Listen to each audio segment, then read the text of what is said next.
Dream job ఆదిత్యతోనే సాధ్యం. Aditya degree colleges admissions open. For more information visit our website. Amaravati మహిళలపై అనుచిత వ్యాఖ్యలు చేసిన కృష్ణరాజు ఎక్కడున్నారు? ఆయన అన్వేషించే పనిలో ఉన్నామని పోలీసులు చెప్తున్నారు. కానీ ఇంతవరకు 4 రోజులు గడుస్తున్నా కానీ ఆయనకు సంబంధించినటువంటి ఆనుపాలను తెలియలేదు. కొమ్మినేని శ్రీనివాసరావు అరెస్ట్ తర్వాత కోర్టు 14 రోజుల రిమాండ్ విధించింది.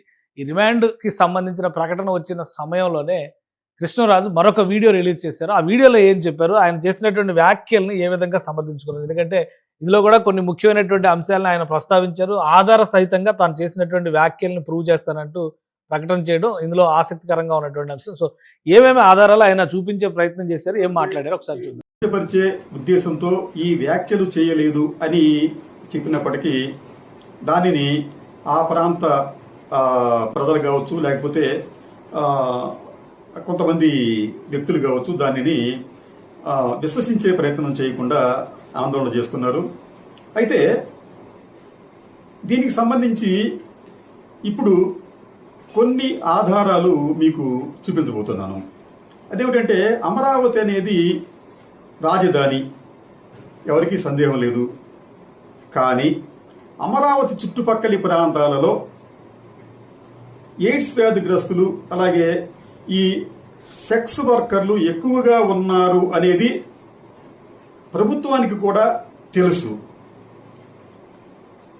అయితే అమరావతి చుట్టుపక్కల ప్రాంతాలతో పాటు ఆంధ్రప్రదేశ్లో కూడా సెక్స్ వర్కర్ల సంఖ్య దేశంలోనే అగ్రస్థానం లేదా 2వ స్థానంలో ఉంది. 2024 లెక్కల ప్రకారం 1,33,000 మంది సెక్స్ వర్కర్లు ఉన్నట్లుగా జాతీయ సంస్థలే ప్రకటించాయి. అయితే నేను అమరావతిని మనం పవిత్రంగా ఉంచుకోవాలి, దేవతల రాజధాని కాదు అది మనం అంటున్నాం కాబట్టి అక్కడ ఇటువంటి సామాజిక సమస్యలు ఉంటే వాటిని కూడా నిర్మూలించుకోవాలి అనే ఉద్దేశంతో చేసిన కామెంట్ అనేది అది దుమారంగా మారింది. దీనికి సంబంధించి ఇప్పుడు మీకు కొన్ని క్లిప్పింగ్స్ చూపిస్తాను. ఒకటి, ఇది వన్ ఇండియా అనే ఒక పత్రికలో వచ్చిన వార్తది. ఈ వార్త హెడ్డింగ్ ఏమిటంటే అమరావతి పంచాయతీరాజ్ గెస్ట్ హౌస్లో వ్యభిచారం, బెజవాడ యువతల అరెస్ట్. ఇది ఆ పత్రిక ఇచ్చిన కథనం. ఆ తర్వాత ఇది చాలా ఇంపార్టెంట్ కథనం. ఇది ఈ ఎవిడెన్స్ ఏమిటంటే అమరావతి పేరుతో కొన్ని వెబ్సైట్స్ వెలిసి వాళ్ళు కాల్ గర్ల్స్ని మీకు పంపిస్తాము అంటూ అనేక ప్రకటనలు వెబ్సైట్లో అంటే ఆన్లైన్ ద్వారా ఇస్తున్నారు. వీటి సారాంశం ఏంటంటే బుక్కే call girl in Amaravati and escort service 24/7 ఇట్లాగనమాట. అయితే అమరావతిలో ఇటువంటి అసాంఘిక కార్యకలాపాలు జరుగుతుంటే ప్రభుత్వానికి కానీ సంబంధిత అధికారులకు కానీ ఏమీ తెలియటం లేదా? అయితే ఈ అమరావతి అనేది ఎక్కడ అమరావతి? ఆంధ్రప్రదేశ్ అమరావతి లేదా మహారాష్ట్రలో అమరావతి లేదా ఇంకో రాష్ట్రంలో అమరావతి? మన ఇది ఆయన చేసినటువంటి కామెంట్స్ వరుసగా చూస్తే కనుక ఒక 3 ఆధారాల్ని చూపించారు. అందులో ఫస్ట్ ఐటమ్ ఏముంది అనేది చూద్దాం. ఎందుకంటే సీనియర్ మోస్ట్ జర్నలిస్ట్, ఆయనకు చాలా అవార్డులు కూడా వచ్చినాయని ఆయనే చెప్పుకున్నారు. ఇందులో ఆ అవార్డులకు సంబంధించి కూడా చాలా నిజాయితీతో నిబద్ధతతో అంశాలను ప్రచురించడం వల్లనే తనకు అవార్డులు వచ్చినాయి అనేటువంటి మాట కూడా కృష్ణరాజు గారు చెప్పుకున్నారు. సో అంటే అంత నిజాయితీ నిబద్ధత ఉన్నటువంటి వ్యక్తి కథనాలకి అడ్వర్టైజ్మెంట్లకి తేడా తెలియకుండా ఎలా మాట్లాడుతున్నారు అనేది ఆసక్తికరమైనటువంటి అంశంగా మనం చూడాల్సి ఉంటుంది. ఎందుకంటే జరిగినటువంటి ఇన్సిడెంట్ పైన రాష్ట్ర వ్యాప్తంగా చర్చ జరుగుతుంది. తెలుగు ప్రజలందరూ కూడా ఇంత మాట అన్నారేంటి అనేటువంటి విషయంలో ఆ కోణంలో చూస్తున్నారు. అది చాలా క్లియర్గా కనిపిస్తున్నటువంటి అంశం. కానీ ఏమాత్రం పశ్చాత్తాపం లేకుండా, తప్పుగా మాట్లాడాను అనేటువంటి ధోరణి కూడా లేకుండా, ఆల్రెడీ అమరావతి అలానే ఉంది అని ప్రూవ్ చేసేటువంటి ప్రయత్నం చేస్తున్నారంటే ఆయన వ్యక్తిత్వం, ఆయన మనస్తత్వాన్ని మనం అర్థం చేసుకోవచ్చు. ఇక్కడ ఆయన చూపించినటువంటి ఆధారం ఇది కొంచెం క్లియర్గా చూస్తే, ఈ ఆధారం ఇది పాస్ చేసి చూస్తే 2015లో వచ్చినటువంటి ఒక వార్తకి ప్రత్యేకమైనటువంటి కథనానికి, ఒక ఇన్వెస్టిగేటివ్ రిపోర్ట్కి లేదా గవర్నమెంట్ ఇచ్చినటువంటి డేటాను ప్రజెంట్ చేసేటువంటి కథనానికి తేడా తెలియకుండా మాట్లాడుతున్నట్టుగా కృష్ణరాజు గారు వ్యాఖ్యలు ఉన్నాయి. మే 7, 2015 అప్పుడు వేసినటువంటి కథనం ఇది. అమరావతి పంచాయతీరాజ్ గెస్ట్ హౌస్లో వ్యభిచారం, బెజవాడ యువతుల అరెస్టు. దీన్ని అమరావతిలో వ్యభిచారం పెరిగిపోయింది, అమరావతి వ్యభిచారానికి కేంద్రంగా మారిపోయింది అని మాట్లాడడానికి ఆయన ఎథిక్స్ కానీ, ఆయన సంస్కారం కానీ, ఆయన అనుభవం కానీ ఏమైంది, గాలికి పోయిందా అనిపించేట్టుగా కనిపిస్తుంది. ఒక వార్తకి, ఒక కథనానికి తేడా తెలియకుండా ఆయన చూపిస్తున్నటువంటి ఆధారాలు. అసలు ఫస్ట్ పోలీసులకి జ్ఞానం ఉండాలి. ఎందుకంటే ఈ పాటికి అరెస్ట్ చేయాల్సినటువంటి వ్యక్తి ఆయన ఎక్కడున్నారో ఏంటనే తెలియకుండా ఆయన అడ్డగోలు వీడియోలు పెడుతుంటే జనం అందరూ కూడా చోద్యం చూసేటువంటి పరిస్థితి కల్పించినందుకు పోలీసు వ్యవస్థని, ఆంధ్రప్రదేశ్లో హోమ్ మినిస్ట్రీ పనిచేస్తుందా లేదా అనేటువంటి డౌట్ అందరికీ వచ్చేట్టుగా కనిపిస్తుంది. ఇది ఒక కథనం 10 సంవత్సరాల క్రితం వచ్చినటువంటి ఒక కథనం కూడా కాదు, ఒక పేపర్ న్యూస్. అది ఓన్లీ వార్తా కథనం. అది ఫుల్ ఫ్లెడ్జ్డ్ స్టోరీ కాదు, అదేం స్పెషల్ స్టోరీ కాదు, అనలిటికల్ డేటా ఇచ్చినటువంటి కథనం కాదు. ఒక ఇన్సిడెంట్ జరిగింది, పంచాయతీరాజ్ గెస్ట్ హౌస్లో వ్యభిచారం అనేది. దాన్ని తీసుకొచ్చి ఆయన బట్టతలకి బోడిగుండికి ముడేస్తున్నట్టుగా ట్రై చేస్తున్నారు. ఆయన మాట్లాడింది టీవీ డిబేట్లో, ఆయన మాట్లాడినటువంటి అంశం టైమ్స్ ఆఫ్ ఇండియాలో వచ్చినటువంటి రిపోర్ట్ గురించి. టైమ్స్ ఆఫ్ ఇండియా రిపోర్ట్ కాకుండా ఇంకా మసిపూసి మారేడుకాయ చేసేటువంటి కథనాలు. ఈ కథనం తర్వాత ఇంకొకటి ఏంటంటే ఆయన చూపిస్తున్నది మరీ దారుణంగా అడ్వర్టైజ్మెంట్కి, న్యూస్ రిపోర్ట్కి తేడా తెలియకుండా మాట్లాడుతున్నటువంటి కొన్ని గాలి వెబ్సైట్లు వస్తూ ఉంటాయి అన్నమాట.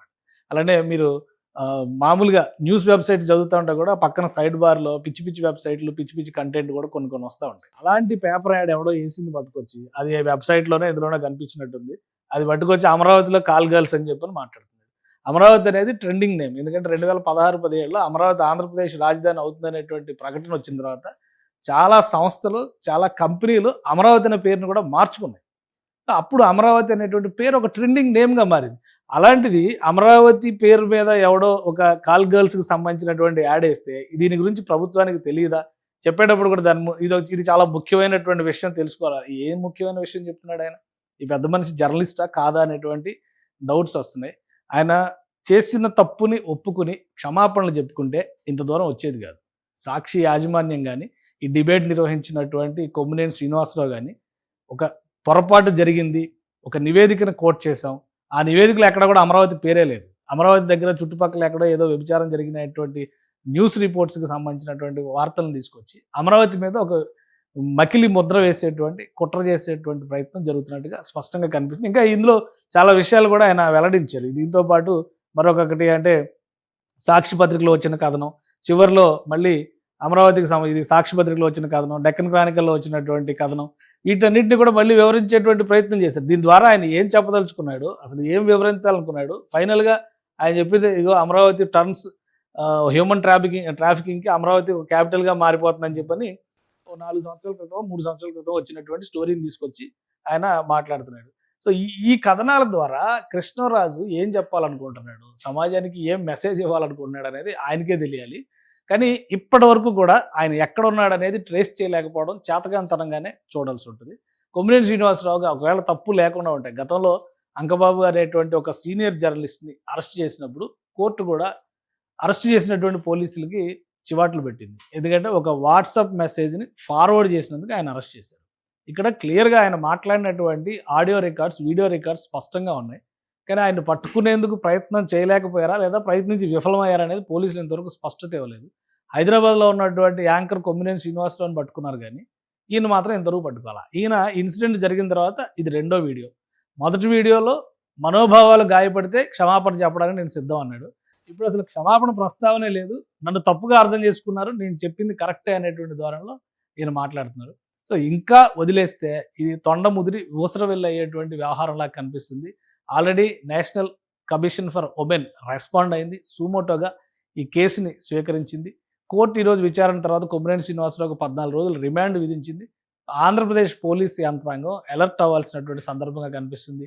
కృష్ణరాజు ఎక్కడున్నారనేది ఇమ్మీడియట్గా ట్రేస్ చేసి పట్టుకోవాల్సినటువంటి బాధ్యత వాళ్ళపైనే ఉంది. లేదంటే ప్రభుత్వం పైన మరింత ఎక్కువ నెగిటివిటీ ట్రోల్ అయ్యేటువంటి అవకాశం ఉంది. ఎందుకంటే ఈయన చేసినటువంటి వ్యాఖ్యలు ఎప్పుడెప్పుడే వార్తా కథనాలను తీసుకొచ్చి దాన్ని అమరావతికి ఆపాదించే ప్రయత్నం. మళ్ళీ చివరిలో ఒక మాట అన్నాడు, అమరావతి అంటే ఏ అమరావతి, మహారాష్ట్రలో ఒక అమరావతి ఉంది, ఆ అమరావతి ఈ అమరావతి అని మళ్ళీ ఆయనే ఒక యక్ష ప్రశ్న వేశారనమాట. అంటే పొరపాటున ఆయన అన్నాడని అనుకోవాలా, లేదంటే అమరావతి అంటే ఈ అమరావతి అని అనుకుంటున్నారు కాబట్టి ప్రభుత్వం మేలుకోవాలని ప్రభుత్వానికి మేలుకొలుపు గీతం ఆయన పాడుతున్నాడా ఏంటనేది, ఆయన మనసులో ఏముందనేది క్లారిటీ రావాలి. ఏమాత్రం పశ్చాత్తాపం లేకుండా ఇంత పెద్ద ఎత్తున నిరసనలు జరుగుతున్నా కానీ ఇలాంటి అర్థం పర్థం లేని వీడియోలు రిలీజ్ చేయడం వల్ల ఏమాత్రం ఆయన గౌరవం పెరగదు, ఇంకా తగ్గేటువంటి ప్రమాదమే ఉంది. సుమన్ టీవీలో మీ పర్సనల్ అండ్ బిజినెస్ ప్రమోషన్స్ కోసం కింది నెంబర్కి కాంటాక్ట్ చేయండి.